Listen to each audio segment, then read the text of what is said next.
Tunajua nini kuhusu vikosi vya Delta ambavyo vimetumwa Israel kupambana na vita ambayo kwa sasa inatikisa dunia, Israel dhidi ya Palestine?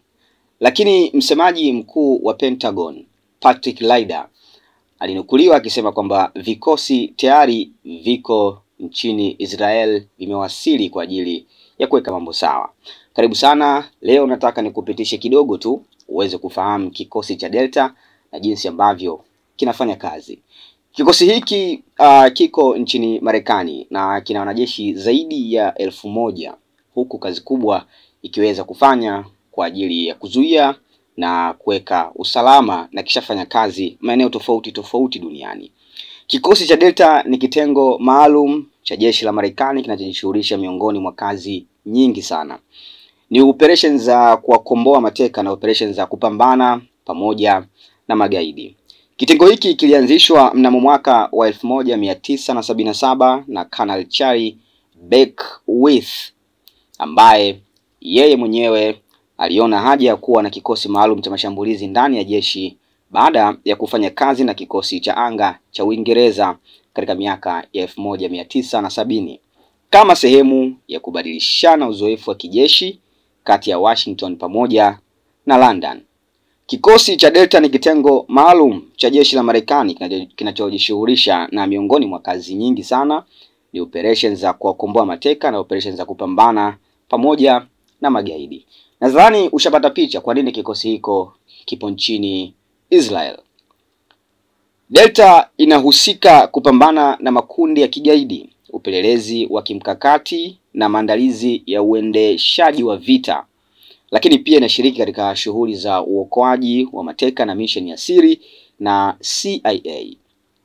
Katika kitabu kuhusu Delta Force ambacho kimeandikwa na Sean Naylor, mwandishi wa jarida la Army Times, alisema kuna takriban askari 1000 wa Delta Force.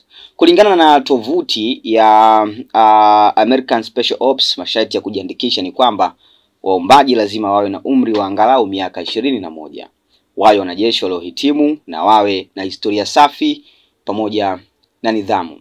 Sasa zifuatazo ni operesheni maarufu za Delta.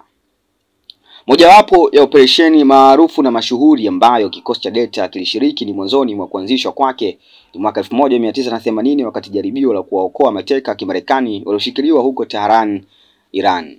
Ingawa operesheni hiyo ilielezwa kufeli kutokana na hitilafu ya mitambo ya anga na kusababisha vifo vya Wamarekani 8, ilizingatiwa kuwa ni moja ya mambo ya kujifunza kwa ajili ya operesheni zijazo.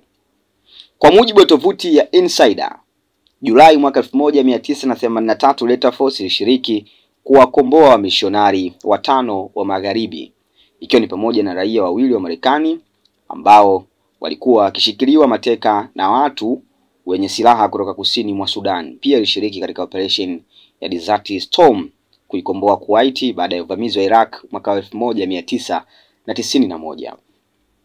Mwaka wa 1993 ilifanya operation ya Mogadishu, Somalia, kwa lengo la kumkamata kiongozi wa jeshi la taifa la Somalia General Mohamed Fahal Aidid, lakini alipata pigo kubwa sana baada ya wapiganaji wake 18 kuuawa na wengine 73 kuweza kujeruhiwa.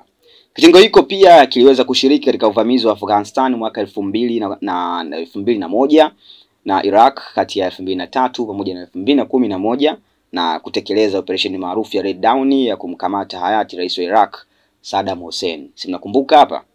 Sasa kulingana na tovuti ya jeshi kuna operesheni tofauti tofauti nyingine maarufu ambazo Delta iliweza kushiriki, kama vile kuondoshwa kwa wafanyakazi wa ubalozi wa Marekani nchini Libya wakati wa shambulio la Benghazi la mwaka 2012.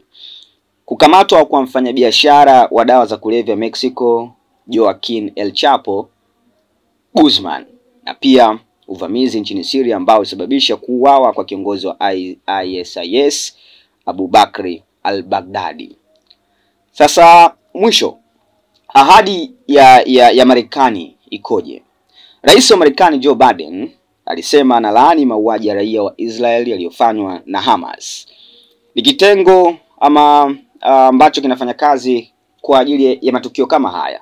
lakini alisema kwamba ni kitendo kiovu kabisa na kuahidi uungaji mkono kamili wa Marekani kwa Israel wakati ikijibu mapigo ya Hamas. Biden yeye mwenyewe alisema kwamba atahakikisha Israel inapata kila inachokihitaji, ikiwa ni pamoja na silaha za ziada na makombora ya ulinzi wa anga. Akathibitisha Marekani 14 waliuawa na wengine wanashikiliwa mateka pamoja na Hamas. Kuna hoja nyingi sana hapa, ikiwemo hapo wanaosema Hamas sio kundi la kigaidi, lakini kihistoria kuna phase tofauti ambazo zimetokana kulingana na upinzani uliokuwepo baina ya watu hao wawili, yani Israel pamoja na Pakistan. Yapo yanayozungumza ikiwemo masuala ya mipaka, masuala ya kidini na mengine mengi ambayo yanaingilia kati siasa, nayo inatajwa kuwa sehemu ya vita hizi. Kuna vitu vingi sana, wakati mwingine tutakuletea chanzo na kwa nini vita hizi zinaweza kutokea. Chocheo liko wapi hasa na yapi ambayo yanafanya mambo haya yaweze kuendelea. Rai yangu ni kwamba vita hii pia Delta wanaingia kwenye historia ya kushiriki katika mapigano makubwa kama haya, na inatajwa huenda ikakuwa kipimo kikubwa, hasa ukizingatia kipindi hiki tumetoka kwenye vita ya Urusi. Tutizame, wapo wanaosema kwamba hii imezima ile vita iliyokuwa kule, lakini sasa tuone itakuwaje. Tukutane katika wakati ujao ambapo nitakuletea kwa undani zaidi kwa nini vita hizi zinatokea. Asante na kwaheri. Nyuma ya kamera nilikuwa na Alteta. Tukutane katika wakati ujao.